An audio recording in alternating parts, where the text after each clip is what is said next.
Boy, it was a dramatic weekend, eh? A lot of folks getting all worked up, and not over the usual Thanksgiving stuff like politics or who gets the last slice of pumpkin pie. No, I'm talking about college football. Rivalry weekend at times looked more like UFC than CFB. Let's talk about that for a moment. The football, the flags, the fights, and now the fines. And let's start with the brawl at Kenan Stadium.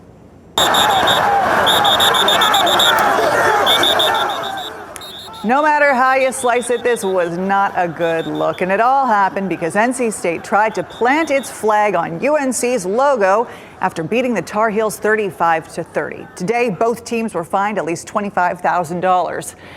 But UNC and NC State, as you know, aren't the only programs with fines to pay. The flag planting happened all over the country.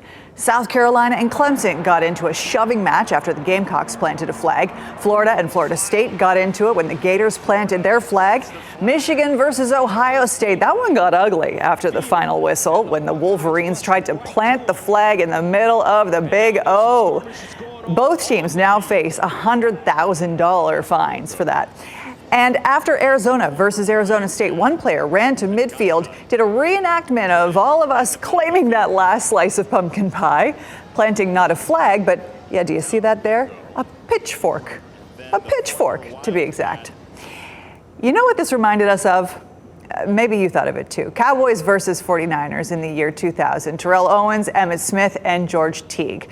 This one's pretty classic. Owens scores a touchdown, celebrates on the Dallas Star at the 50-yard line. Smith scores after that, running back to half field, reclaiming the logo. And then T.O. scores again, and you guessed it, heads back to the logo. And then Teague comes and trucks him. Yeah, there was some pushing and shoving afterward, but nothing like we saw this weekend. And I get it. These rivalries run deep. Another brawl almost broke out during the Texas A&M game, but the Longhorns coach stopped that one. There's a way to win it with class, and I just didn't think that's the right thing to do. We shouldn't be on their logo. We shouldn't be planting any flags on their logo. And I'd like to, whenever that day comes, get the same respect in return. NC State head coach Dave Doran took a similar stance. He said, "We don't need any of that. That's bad for the game." And how about this take from SEC Commissioner Greg Sankey? He said, "There shouldn't be flag planting. Go win the game and go to the locker room. If you want to plant a flag, you can play capture the flag, or you can join the military, or you can fly to the moon." A lot easier said than done these days. But we've seen the flag planting before countless times, and none of those started fights on the field. Who can forget one of the most infamous flag plants of all time? Baker Mayfield did it after Oklahoma beat Ohio State in 2017. No fights. In 2022, we saw the same matchups with similar results. Michigan beat Ohio State, planted the flag, no fights. NC State beat UNC, planted the flag, again, no fights. It's possible those incidents played a role in what happened over the weekend, maybe. After all, many of the current players were there 2 years ago.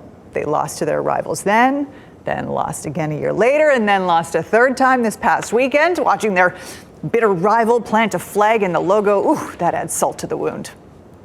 But here's the thing. There were a lot of fights in college football over the weekend, and not all of them started because of flags. Before the game, Virginia and Virginia Tech players got into a fight. The ACC fined both schools. Alabama and Auburn got into a shoving match during the game on the sideline. Same thing happened in BYU versus Houston, except this one was in the end zone. Missouri and Arkansas players scuffled after the game. No flag in sight. And oh, by the way, staffers for Texas and Texas A&M got into it before the game, but before Coach Sarkisian stopped the flag plant.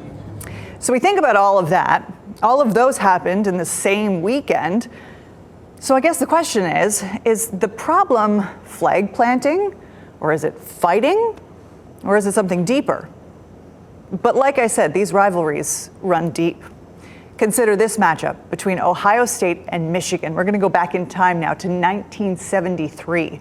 Both teams were undefeated, and when they faced off, this happened. Hicks is the acting captain, John Hicks, and they're tearing down Michigan's coveted M Club banner. They will meet a dastardly fate here for that. They have the audacity, the unmitigated gall to tear down